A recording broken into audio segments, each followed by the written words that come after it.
शुक्रिया जी। जी शुक्रिया शुक्रिया। जय हिंद, वंदे मातरम। अभी हमारे जो कांग्रेस के प्रवक्ता हैं, उनको रिप्रेजेंट कर रहे हैं कमरू चौधरी भाई, उन्होंने बोला भाई देखिए हत्याएं होती रहती हैं, इसको जनरलाइज नहीं करना चाहिए। तो फिर बहुत अच्छी बात है। तो फिर देश में लिंचिंग भी होती रहती है, रोड रेज होता रहता है। सीट के लिए जब एक मुसलमान लड़का मारा गया ट्रेन में, तो आपने मातम शुरू कर दिया, मुसलमान माना गया है। बिहार में जब भैंस चुराने के लिए दो मुसलमानों की लिंचिंग हुई, भैंस चुराने के लिए, तो उस दिन वो आपको चोर, तो मैं भैंस चुराने की बात कर रहा हूं, अभी काऊ मीट पे नहीं आ रहा हूं, होल्ड करिए। तो जब भैंस चुराने के लिए जब लिंचिंग हुई, तो आपको वो दाढ़ी वाला चोर नजर नहीं आया, मुसलमान नजर आया। तो भाई आपको वो भी उस दिन चोर नजर आना चाहिए था, मुसलमान नजर नहीं आना चाहिए था। ठीक। जब उत्तर प्रदेश में दलित लड़की की बलात्कार कर करके हत्या हो जाती है, तो आपको दलितों से प्रेम हो जाता है। लेकिन जब राजस्थान में होती है, जहां के आंकड़े सबसे बुरे हैं, उस टाइम आप चुप हो जाते हैं। तो मौके पे चौका आप भी मारते हैं ना, तो मौके पे चौका दूसरे को भी मारने दीजिए, पहली बात। दूसरी बात, मैं एक मूल बात पूछता हूं। अगर एक मुसलमान, जो मुसलमान ब्रह्मा विष्णु महेश का सम्मान करता है, भारत माता के आइडिया में मानता है, वंदे मातरम गाता है, जय श्री राम जय श्री कृष्णा में यकीन करता है संस्कृति के तौर पर, पहली चीज तो वो मुसलमान नहीं हो सकता, वो मुनाफिक होगा, क्योंकि उसको तो मुसलमान माने नहीं जाएगा। अगर एक सच्चा मुसलमान है, अगर तुम ब्रह्मा विष्णु महेश में यकीन ही नहीं करते हो, अगर तुम उस लड़की की आस्था में यकीन ही नहीं करते हो, अगर तुम्हें लड़की की आस्था मजाक लगती है, अगर तुम्हें लड़की जहन्नमी लगती है कि तुम्हारी बीवी मरने के बाद जहन्नमी जाएगी क्योंकि वो ब्रह्मा विष्णु महेश में विश्वास रखती है, तो यार उससे तो लव हो ही नहीं सकता ना। तो कहने का मतलब यह है कि सच्चा मुसलमान, मुनाफिक मुसलमान तो प्यार कर सकता है, पर जो ये टीवी डिबेट में आके सच्चे मुसलमान बनते हैं, इनको तो इसके खिलाफ मुहिम चलानी चाहिए कि मस्जिदों से ऐलान करना चाहिए कि भैया हिंदू लड़कियों से दूर रहो, वो जहन्नमी हैं, उन्हें जहन्नम में जाना है, हमें जन्नत में जाना है, उन्हें दोजख में जाना है। आप लोग हिंदू मुस्लिम की शादी, जहां मुसलमान औरत निकाह पढ़ती है, हिंदू औरत, इसलिए शायद उसको प्रमोट ही क्यों करते हैं? खत्म करिए। इसलिए शायद खत्म। आ रहा हूं उस पे, आ रहा हूं। उसको आप पहले तो आप उसको डिस्करेज करिए, उसके खिलाफ फतवे दीजिए। और अगर आप ये मानते हैं कि भाई हिंदू लड़की अगर किसी मुस्लिम घर में जा रही है, उसको कन्वर्ट होना ही होना है, तो फिर मुसलमान लड़कियों के लिए भी ये ऐलान कर दीजिए कि बेटा अगर तुम्हें किसी हिंदू से प्रेम हो तो जाओ, कलावा बांधो, 7 फेरे लो और अपनी जिंदगी में खुश रहो। ये मोहब्बत की इलू आप एक तरफा क्यों चलाना चाहते हैं, मुझे यह समझ में नहीं आता। रास्ता आप भी समझा दीजिए। लव जिहाद एग्जिस्ट ही नहीं करता है। हम बार बार कहते हैं भाई हम बीमारी से तब निपटेंगे जब उसको एक्नॉलेज करेंगे कि हाँ मैं बीमार हूं या प्रॉब्लम है, तभी तो दवाई दी जाती है ना।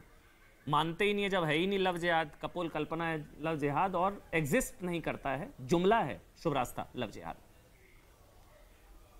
एक एक करके सर, एक मिनट आ रहा हूं जी। अमरू भाई आऊंगा, सब एक एक करके बोलेंगे। शुभ रास्ता आपकी टर्न है, बोलिए। राजस्थान के चीफ मिनिस्टर ने जो बयान दिया वो इतना शर्मनाक बयान है।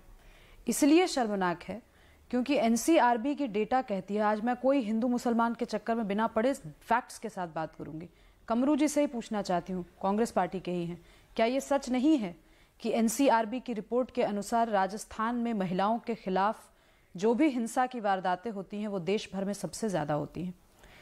क्या ये बात सच नहीं है कि कुछ महीने पहले की बात है, जयपुर में बहुत सारे ऑर्गेनाइजेशंस ने नारी मुक्ति जैसे कई सारे संगठनों ने मिल करके प्रोटेस्ट किया। 153 केसेस ऑफ लव जिहाद थे पूरे राजस्थान भर से। ये बात सच नहीं है? अगर कमरू जी तो बता दीजिए। इतनी बड़ी सच्चाई राजस्थान के सामने है, लेकिन आपके चीफ मिनिस्टर इतना गैर जिम्मेदाराना बयान कैसे दे सकते हैं? और उसके अलावा मैं तो लगातार, चूंकि डिबेट चल रही थी और मुझे पता था कि केस बाय केस यहाँ पे बात की जाएगी, तो मैं लगातार चेक कर रही हूँ। क्या चाकसू पुलिस स्टेशन में सलमान नाम के युवक ने एक्सेप्ट नहीं किया है, पुलिस स्टेशन में जाकर के, थाने में जाके एक्सेप्ट किया है कि हम लोगों को, हिंदू लड़कियों को जबरन शादी अगर हम करते हैं उनके साथ, या जिस भी तरीके से हम उन्हें फंसा करके शादी करते हैं, तो हमें 25 लाख का इनाम मस्जिद की तरफ से, जो भी उनका ऑर्गेनाइजेशन होता है, जो भी लव जिहाद संगठित रूप से करवा रहे हैं, वो देते हैं। ये बातें ऑन रिकॉर्ड हैं। ये खबर राजस्थान के सभी हिंदी पत्र पत्रिकाओं में छपी हैं। क्या ये बात सच नहीं है? क्या ये बात सच नहीं है कि सवाई माधोपुर की वो नृशंस घटना जो हुई, मां के सामने बेटी को खींचकर गन पॉइंट पर ले जाया गया, जिसके लिए सांसद किरोड़ी लाल मीणा जी बैठे प्रोटेस्ट में, क्या ये बात सच नहीं है? क्या ये बात सच नहीं है कि उदयपुर में जो पूरा केस जो हुआ कि एक महिला उदयपुर आती है, होटल इंडस्ट्री में काम करती है, जिस कैब वाले को वो कहती है रोज कि आप मुझे ड्रॉप कर दो, कंफर्टेबल हो जाती है उसके साथ, रोज उसको बोलती है कि मैं आप ही के कैब को लेकर के मैं ड्रॉप होऊंगी, वो लड़का अपने आप को राजू बनाकर उनके सामने आता है, दोनों में प्रेम संबंध स्थापित होता है, बाद में शादी होती है और शादी के बाद पता चलता है दीपावली के दिन कि वो राजू नहीं, वो शाहरुख है। और जब कन्फ्रंट किया जाता है तो कहता है हमारे धर्म में तो 4-4 शादियां जायज हैं। बात यह नहीं है कि आपके धर्म में 4 शादियां जायज है, बात यह है कि आपने अपना धर्म छुपाया क्यों? अगर आप प्रेम करते थे तो आपको राजू बनकर प्रेम करने की क्या जरूरत थी? जो भी लव जिहाद की सच्चाई को दरकिनार करना चाहते हैं अमन जी, मैं एक ही सवाल उनसे पूछ रही हूं। मैंने ये सवाल बार बार पूछा है कि आप बताइए कि क्या कभी हिंदू युवक ने या हिंदू युवती ने अपने धर्म को छुपा करके क्या कभी किसी मुसलमान से प्रेम किया है और बाद में कहा हो कि आप धर्म परिवर्तन कर लें? ये बात बिल्कुल जायज है। मैं मानती हूं, कमरू जी की भी मैं बात मानती हूं कि इंटरफेथ मैरिजेस बहुत हो रहे हैं। इंटरफेथ मैरिजेस से मुझे कोई दिक्कत नहीं है। मैं पर्सनली अपने प्रोफेसर्स को जानती हूं जिन्होंने इंटरफेथ मैरिजेस के बहुत अच्छा जीवन चल रहा है, लेकिन वहां पर धर्म को छुपाया नहीं गया, वहां किसी भी सिचुएशन में धर्म छुपाया नहीं गया। लेकिन अगर एक सोची समझी रणनीति के तहत छुपाया जा रहा है धर्म, लड़कियों को जबरन फंसाया जा रहा है और उसके बाद उन पे प्रेशर डाला जाता है कि वो कन्वर्ट करें, इस सच्चाई को देश का कोई भी नेता, संजीदा नेता कैसे इसको वो कर सकता है? सिरोही की घटना क्या हमें याद नहीं है? अलवर की घटना, मैं देखती जा रही हूं और मेरा रुआं सिहर रहा है। भिलवाड़ा, सिरोही, ये सारी जगह ऐसी है, बेसिक गूगल सर्च से आपको मिल जाएंगी ये घटनाएं। तो क्या मैं इसलिए पूछ रहा हूं, मैंने भी इसलिए जानना चाहा कि डिनायल मोड में रहने से क्या होगा, मतलब क्या इससे ये भी अपीजमेंट का एक तरीका है? डिनायल में रहने से क्या होगा? क्योंकि डिनायल में अगर आप रहेंगे तो आप सोल्यूशन कैसे ढूंढेंगे? मैं शादाब और समैया जी आपके पास आऊंगा, मुझे ब्रेक की मजबूरी है, फिर शादाब और समैया जी आपसे शुरू करूंगा। छोटा सा मैं ब्रेक ले रहा हूं, थोड़ा सा ब्रेक।